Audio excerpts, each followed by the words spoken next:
어떤 처녀에게 어떤 남자를 이야기해 줍니다. 저 총각이 명문대학교를 나왔고 그리고 인격도 훌륭하고 직장도 아주 좋고, 자, 그런 이야기를 할 때는 별 관심이 없이 뭐 그런가 보다라고 생각을 했어요. 그런데 저 총각이 당신을 사랑한다고 나한테 꼭 전해달라고 부탁을 하길래 내가 그래서 저 총각에 대한 얘기를 했다고. 자, 아무 관심 없이 듣던 그 처녀의 마음이 갑자기 달라지겠죠? 그 남자가 훌륭하고 인격적으로 좋고 좋은 직장을 갖고 있고 뭐 그냥 그런가 보다죠. 뭐 그런 사람이 한둘입니까? 그런데 그 사람이 당신을 사랑하고 있다고 그 이야기를 했을 때 비로소 개인적인 관심을 갖게 되고 다시 살펴보게 됩니다. 그렇습니다. 하나님이 존재하신다든지 하나님이 거룩하다든지 능력이 있다든지, 그러나 그분하고 아무 상관이 없다면 그냥 그런가 보다 생각합니다. 그러나 하나님의 사랑을 알게 되고 그 놀라우신 하나님이 바로 당신을 사랑합니다라고 얘기했을 때 우리의 삶이 변화되고 우리의 완고했던 본성들이 부서지기 시작합니다. 이 성경은 우리에게 가장 핵심적인 메시지를 바로 그와 같이 하나님은 사랑이시며 우리를 사랑하시고 우리에 대한 놀라운 계획을 갖고 있다라고 이야기하고 있습니다. 그래서 우리의 마음에 관심이 생기고 우리의 마음에 변화가 생기기 시작한 겁니다. 하나님은 사랑이십니다. 자, 이 세상은 하나님 사랑에 대한 모형으로 가득 차 있습니다. 인간관계는 부모와 자식으로 출발합니다. 남편과 아내가 있습니다. 부모, 형제, 친구, 수많은 인간관계가 거의 크고 작은 애정, 사랑이라는 관계로 이루어져 있습니다. 그건 다 하나님의 사랑을 모형적으로 우리에게 보여주고 있는 겁니다. 모든 좋은 은사가, 각양 좋은 은사가 빛들의 아버지께로부터 왔다. 이 세상에 있는 사랑, 크고 작은 인간적인 사랑은 모두 다 하나님의 사랑을 우리에게 설명해주고 확증하는 모형이라고 얘기할 수 있습니다. 자, 캐릭터라는 말이 있죠.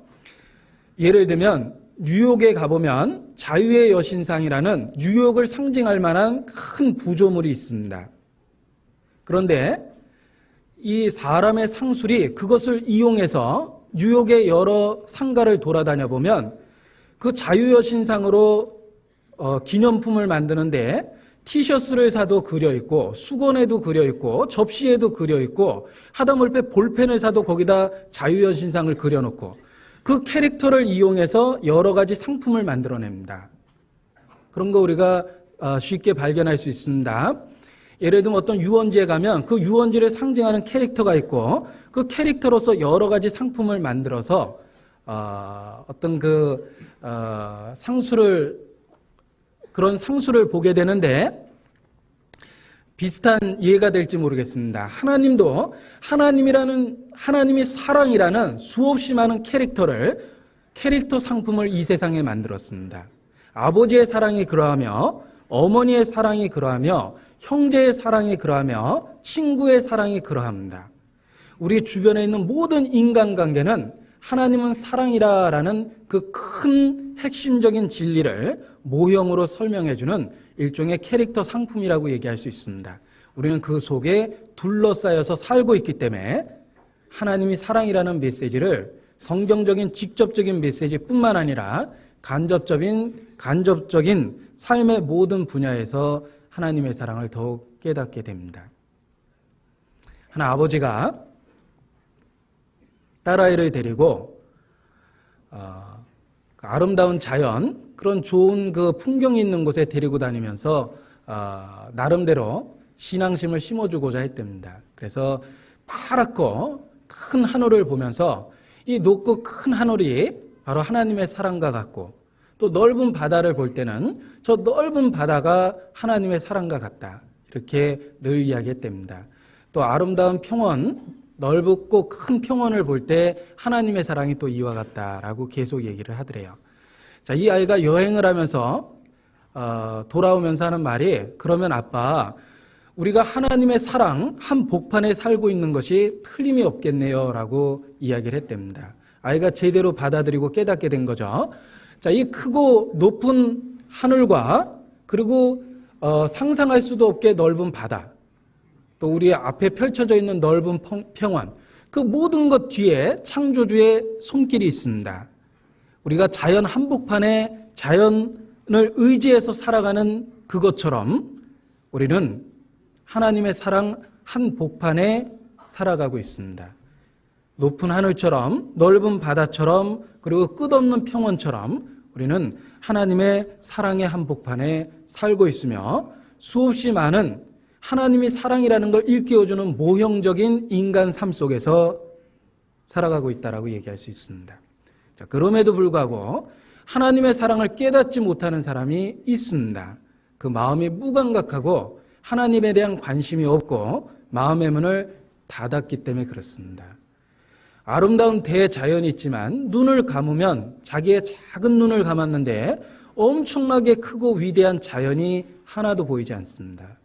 자기 눈을 감았기 때문에 안 보이는 것처럼 하나님의 사랑 한복판에 살면서 마음의 눈을 감았기 때문에 하나님의 사랑을 깨닫지 못하고 있는 겁니다.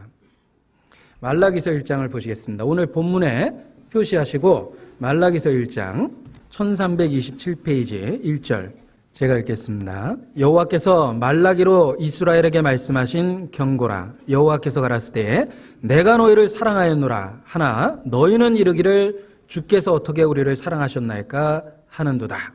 자, 이게 경고성 메시지의 첫 번째입니다. 하나님은 이르시기를, 여호와께서 이르시기를, 여호와께서 가라사대 내가 너희를 사랑하였노라. 그는 변함없이 예전부터 지금까지 계속해서 우리를 사랑하고 있다고 말씀하십니다.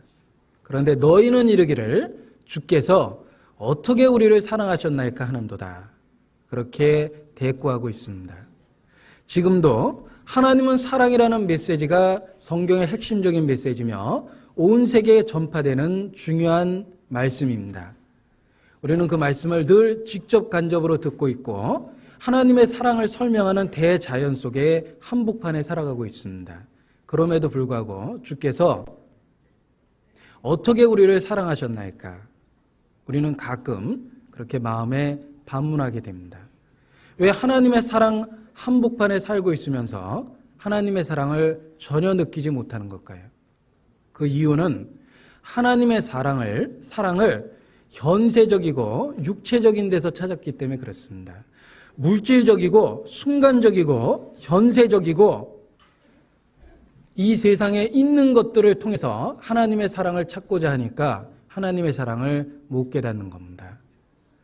물질적인 축복을 누리고 육신적인 건강, 그 모든 것이 우리에게 좋은 조건으로 주어졌을 때 그런 것으로 하나님의 사랑을 확인해 보고자 한다면 우리는 때로 어려운 가운데도 있고 그리고 아프고 곤란한 처지에 있는 경우도 있습니다. 그러니까 사랑을 못 느낀다고 얘기하는 겁니다.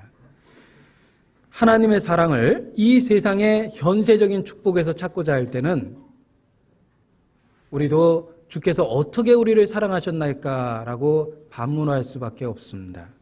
그러나 성경에서 말하는 하나님의 사랑은 어떻게 우리에게 나타나냐면 죄와 관련해서 영원한 세계와 관련해서 그 하나님의 사랑이 나타납니다. 자기의 죄를 깨닫고 자기가 얼마나 심각한 죄인인지 알게 되고 그로 인한 하나님의 심판이 얼마나 무섭고 긴박한가를 깨닫게 될 때 우리는 비로소 하나님이 사랑이라는 걸 발견하게 됩니다. 그러나 죄하고 상관없이 기껏해야 현세적이고 육체적인 조건에서 하나님의 사랑을 찾고자 한다면 그 하나님의 사랑에 대한 의문만 갖게 될 겁니다. 성경에 나타난 하나님의 사랑은 바로 죄와 관련해서 영원한 우리의 운명과 관련해서 하나님의 사랑이 나타납니다.